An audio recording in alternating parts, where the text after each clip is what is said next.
एका हॉस्पिटलमध्ये 2 पेशंट एकाच खोलीत होते. दोघेही गंभीर आजारी होते. त्यातील एकाच्या बेडजवळ फक्त एक खिडकी होती. दररोज दुपारी खिडकीजवळ असलेला रुग्ण उठून खिडकी बाहेर बघायचा आणि दुसऱ्याला सांगायचा की बाहेर काय दिसतंय. बाहेर एक सुंदर तलाव आहे.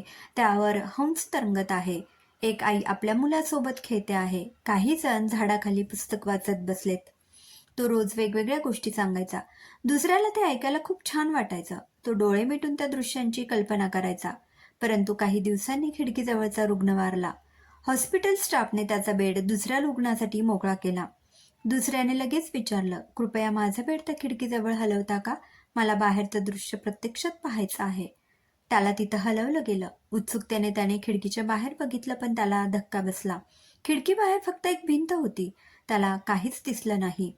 त्याने नर्सला विचारलं, तो रुग्ण नेहमी खोटं बोलायचा का? त्याने तर इतक्या सुंदर गोष्टी सांगितल्या होत्या. नर्स हसून म्हणाली, तो माणूस अंध होता. त्याला काहीच दिसायचं नाही, पण तो हे सर्व तुला आनंद देण्यासाठी कल्पना करून सांगायचा.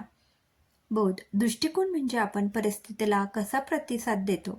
एखादी गोष्ट प्रत्यक्षात किती कठीण आहे हे महत्त्वाचं नाही.